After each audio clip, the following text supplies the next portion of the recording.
আমি লজ্জায় ফেলে দিলাম, কি এমন বললাম যে ভাবিকে আমি লজ্জায় ফেলে দিলাম। এই বিরিয়ানি আনছে, মানে মানে আমি দমে দিছি আর ভাবি ফোন দিছে ইলিশ পোলাও। ইলিশ পোলাও। আমার কপালে আজও এই সুখ সইবে কিনা পোলাও রান্নাতে, মানে গ্রেভিটা আমার কাজে দিবে আর কি।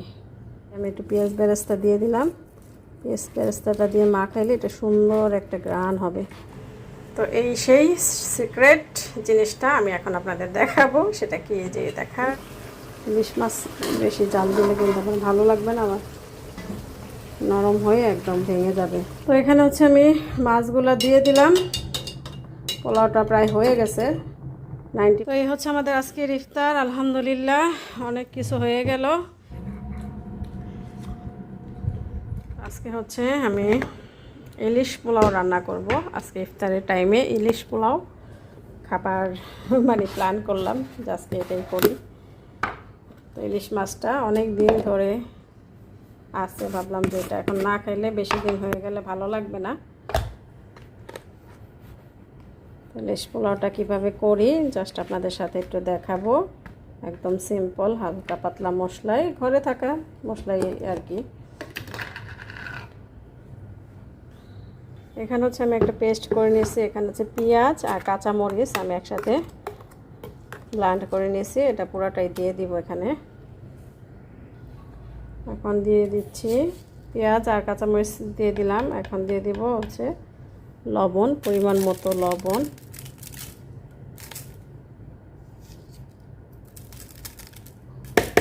লবণ দিয়ে দিলাম। এখন দিব হচ্ছে আদা রসুনের পেস্ট। আদা রসুনটা বেশি লাগবে না, আদা রসুন হচ্ছে খুব সামান্য পরিমাণ দিলেই হবে। হাফ চামচের মতো দিলাম।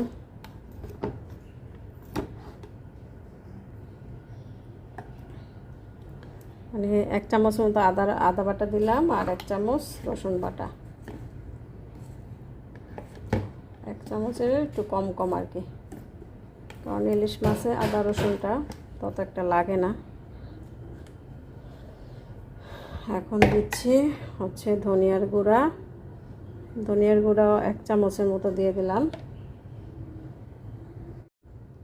ধনিয়ার গুঁড়া দিলাম হাফ চামচ, 1 চামচ দিলাম ধনিয়ার গুঁড়া আর হাফ চামচ দিলাম জিরার গুঁড়া। তারপর হচ্ছে এখন দিব টক দই।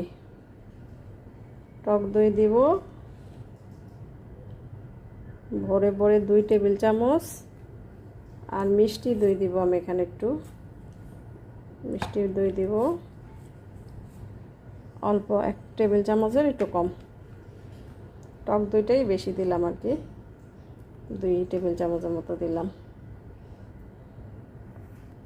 আর এখানে আমি আরেকটা জিনিস বাড়তি দিব, এটা খুবই অপশনাল, না দিলেও চলে।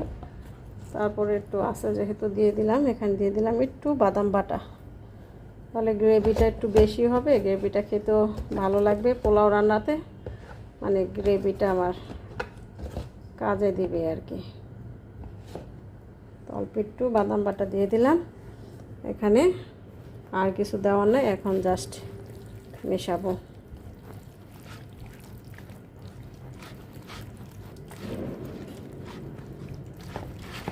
ম্যারিনেট করে রাখবো প্রায় 15 থেকে 20 মিনিটের মতো। তারপর আমি এটা আবার কিভাবে চুলায় বসাই সেটা দেখাবো। ও আচ্ছা, একটা জিনিস ভুলে গেছি, এখানে হচ্ছে আমি একটু পেঁয়াজ বেরেস্তা দিব আর কি। এটা নিয়ে আসি, ফ্রিজে আছে। আমি একটু পেঁয়াজ বেরেস্তা দিয়ে দিলাম। পেঁয়াজ বেরেস্তাটা দিয়ে মাখাইলে এটা সুন্দর একটা গ্রান হবে।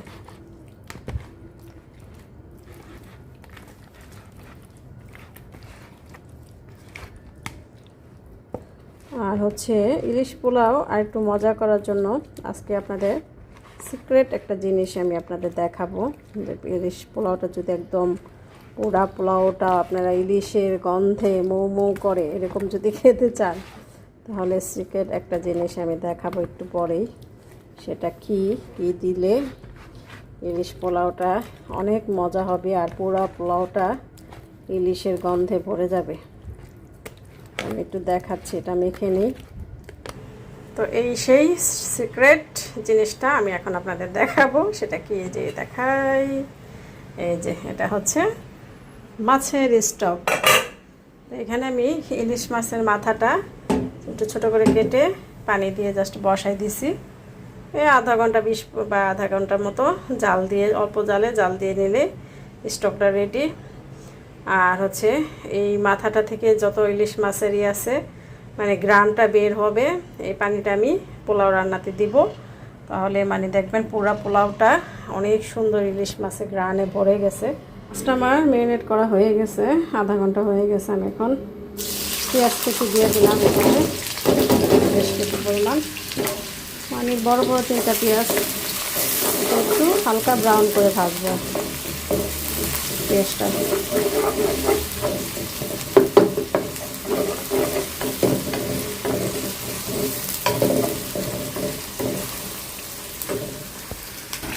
পেঁয়াজটা বেরেস্তা করে একটু উঠায় রাখলাম, এটা পরে কাজে লাগবে।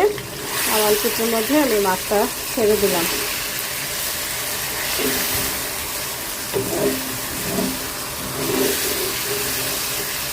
জালটা এখন একটু বাড়ায় রাখবো, পরে আর কি জালটা আবার কমাই দেবো। আমি এই গ্রেভিতে পোলাওটা রান্না করে ফেলবো।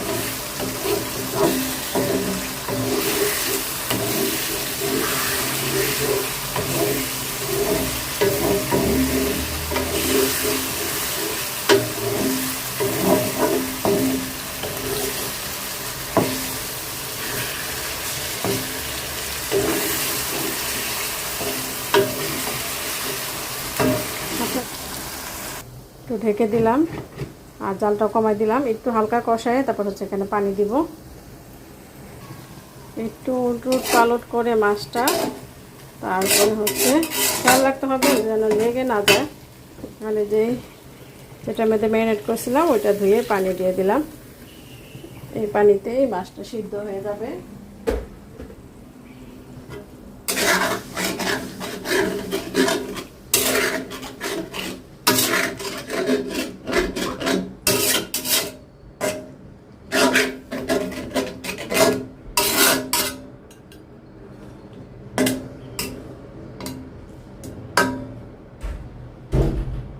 হতে থাকুক এটা। আর একটু কাঁচামরিচ দিয়ে একটা দিয়ে দিই, একটু ঝাল ঝাল হলে ভালো লাগবে আর কি। মাছটা হয়ে গেছে, মাছটা নামাই নিব আমি। মাছটা নামাই নিই। ইলিশ মাছ বেশি জাল দিলে কিন্তু ভালো লাগবে না, আবার নরম হয়ে একদম ভেঙে যাবে। এখনই ভেঙে গেছে। মাছটা অনেক ভালো। মাছটা হচ্ছে 2টা আনছিলাম। এই মাছটা হচ্ছে রাফি ভাই কিনে দিছিল, তো রাফি ভাইকে দিয়ে আনাইছিলাম। বাবিরে কিনে দিছে, তো বলছিলাম যে আমাকে 2টা কিনে দিন। ওদিকে রাফি ভাইয়ের ওদিকে মাছ, ইলিশ মাছগুলো ভালোই পাওয়া যায়। একটা খাইছিলাম, অনেক মজা লাগছে, মানে একদম কী বলবো, অনেক টেস্ট লাগছে। মাছটার মধ্যে প্রচুর তেল আছে আর গ্রান আছে অনেক। উঠাই নিলাম মাছটা।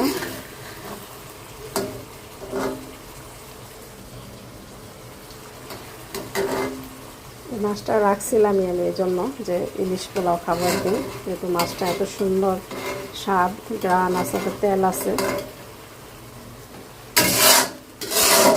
এখন এই মশলাটা নিয়ে ভালো মতো কষাবো। তো জালটা কমাই দিয়ে এখন একটু ভালো মতো মশলাটা কষাবো।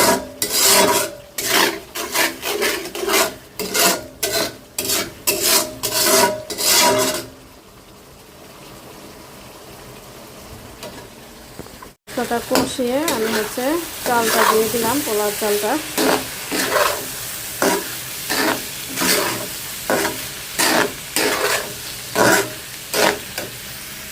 এখানে আমি একটু গরম মশলা দিলাম, একটু দারচিনি আর একটু এলাচ দিলাম।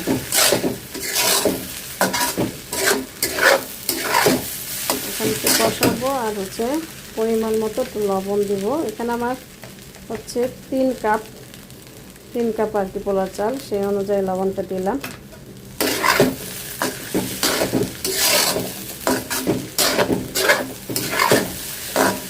আর এখানে যে আমি মাছের স্টকটা আমি যে বসাই দিছি, একটু গরম করে নিচ্ছি।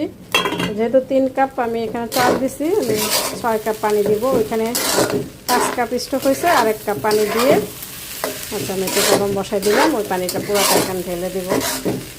হচ্ছে ভালো করে কষায়ে মাছের স্টকের পানিটা দিয়ে দিলাম। আর হচ্ছে এখন এই জায়গায় একটু গুঁড়া দুধ দিব, অল্প পরিমাণ, বেশি না, 2-1 চামচ আর কি। একটু গুঁড়া দুধ দিয়ে দিলাম, এটা পোলাওটা টেস্ট লাগবে আর কি।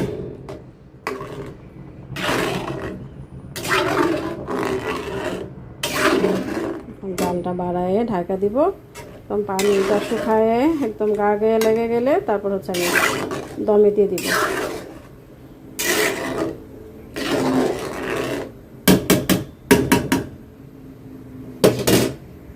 আমি এখানে আবার একটু মটরশুঁটি দিয়ে দিলাম। ফ্রোজেন মটরশুঁটিটা আসছিল, ভাবলাম দিয়ে দিই, ভালো লাগবে। এটা সম্পূর্ণ অপশনাল, চাইলে দিতেও পারেন, নাও দিতে পারেন।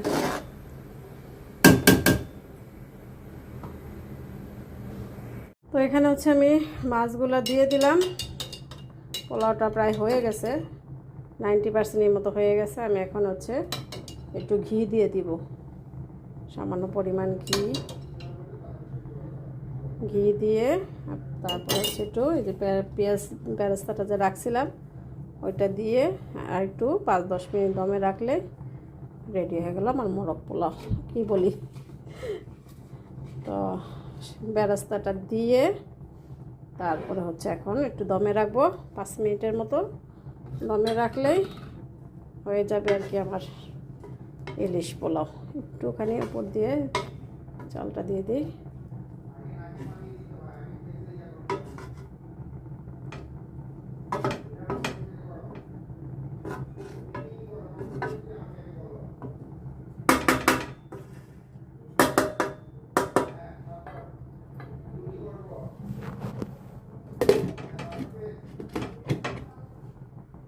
আমি লজ্জায় ফেলে দিলাম, কি এমন বললাম যে ভাবিকে আমি লজ্জায় ফেলে দিলাম। ভাবি বলতেছে দেখি একটা সেলিব্রিটি মানুষকে ভিডিও করে, আমি সেলিব্রিটি মানুষের ভিডিও করে যদি একটু ভিউ হয়। আমি কোনো সেলিব্রিটি না, আমি খুবই সাধারণ মানুষ। এই যে ভাবি বিরিয়ানি আনছে, মানে উফ সুন্দর গ্রান বেরিয়েছে আর একদম গরম। এটা আজকে খাবো, একদম গরম, এই মাত্রই আমি বললাম। বেশ সময় নাই, একটু আছে, আধা ঘন্টার বেশি আছে, মানে 40-45 মিনিট আছে। তো ভাবি আর কি টুকটাক আমিও নিয়ে যাচ্ছি, আমিও পাঠাইতাম, মানে আমি দমে দিছি আর ভাবি ফোন দিছে। এই যে ইলিশ পোলাও, ভাবির হাতের ইলিশ পোলাও, আলহামদুলিল্লাহ। এই হলো এক বিল্ডিং এ থাকার সুযোগ, সুবিধা। জানি না কতদিন এই সুবিধা ভোগ করতে পারবো। আমার কপালে আজও এই সুখ সইবে কিনা, ইনশাআল্লাহ ইনশাআল্লাহ। ভাবে আমি মাঝে মাঝে কই আমার কপালে আদৌ এই সুখ সইবে কিনা। আল্লাহ ভরসা, আমি নিতে কি পারবো ভাবি? হ্যাঁ পারবো নিতে, দাঁড়ান দিয়ে তাহলে না না দিয়ে আসতে হবে না। দাঁড়ান আরেকটা জানি কি আপনার পাতিল তো আপনার কাছে কেমনে নিবেন না কিছু। তো এই তো আমার ইলিশ পোলাওটা কিন্তু হয়ে গেছে, দমে দিয়ে রাখছিলাম। তো ভাবি আসছিল, আমিও পাঠাইতাম, মানে মাত্র দমে দিয়েছি আর ভাবিও ফোন দিছে, তো ভাবিকে দিয়ে দিলাম। সুন্দর, অনেক সুন্দর গ্রান বেরিয়েছে একদম। এখন কড়াইতেই থাক, আর আমি কিছুক্ষণ আগে বাড়বো, তাহলে একদম গরম গরম আর কি খাওয়া যাবে।